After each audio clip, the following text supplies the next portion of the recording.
Welcome back to my channel. This is Boosted Dad here. Tonight, I'm going to be working on putting the flip kit on the C10.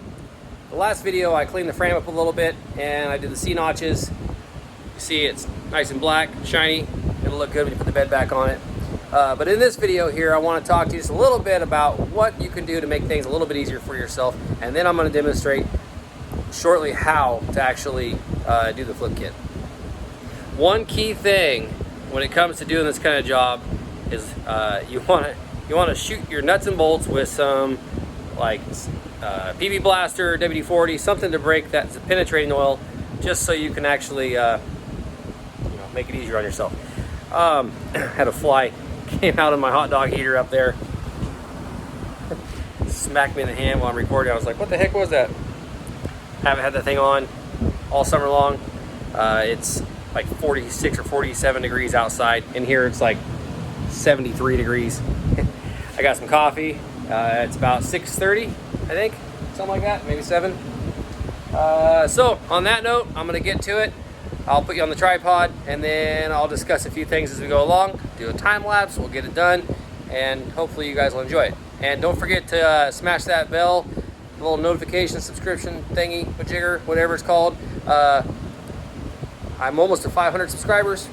Not really that big of a deal, but it's kind of cool. I was hoping to hit 1,000 subs before the end of the year. That's not going to happen, not at this rate. You know, I'm doing like 1 or 2 subscribers a day. Yeah, that's it. I'm not going to talk a whole lot about that. Other than the fact, I'm just doing this for fun. Hopefully you guys have fun with me and something, useful along the way. All right, here we go. So first off, I want to take the shocks off this thing. I'm not going to use any air tools just yet, just to do this, and then I'll put it into a time lapse and we'll bust everything out. So it's going to be shock, and then I'm going to position the pinion so it'll hold the differential up where it is now. I'm going to try to see this before my heater turns on the rest of the way. And once that's ready to go, then I'm going to loosen the U-bolts, okay, on all the sides. Crack all the bolts loose on the springs, which I'm just going to take it off the top of the shackle, or the rear shackle here, and then I'm going to put my jack and jack stands underneath the frame, support the frame where it needs to be so it won't move. And once that's done, then I'm going to bust it out. All right, here we go in a time lapse.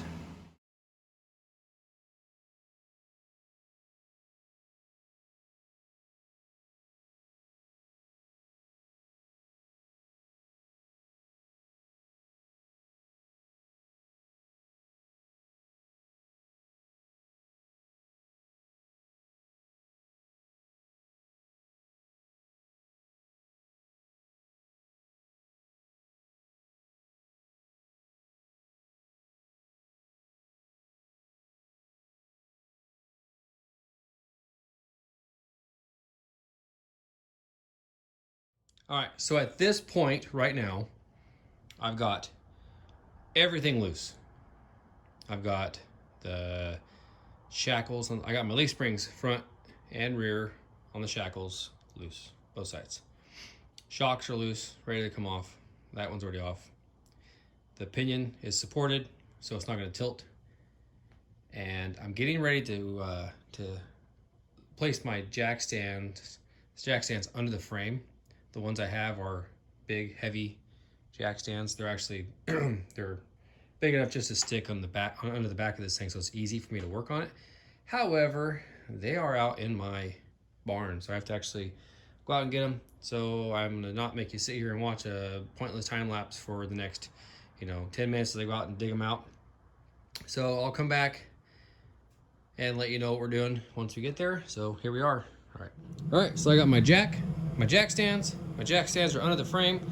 I'm now going to lift the frame up so that there is no weight on the springs themselves now, okay? Once there's no weight on there, then I can just simply remove the bolts out of the springs themselves. I should be able to then slide the spring underneath the axle, place the flip kit on it, and then reassemble it all. So I'm gonna put you guys back in a time lapse. Here we go.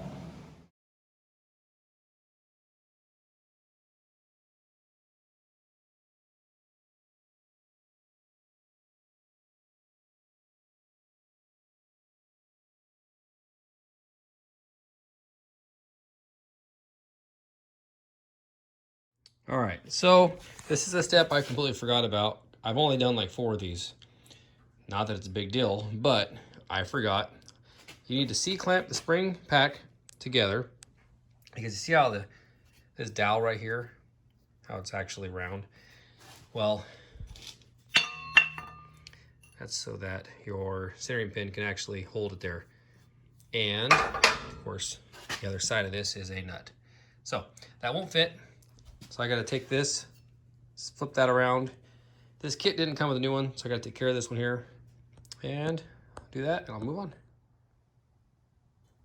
All right, so I got the centering pin actually relocated on the other side of the spring. I put the shackle back on this one here. I'm actually just gonna lift it up. I'm gonna set the block on to the axle, the flip kit. See if the U-bolts are long enough, and then, yeah, we'll see if we can continue with more what tonight. If not, I gotta get U-bolts, so we'll see.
All right, guys, so the C-notch is done, flip kit's done.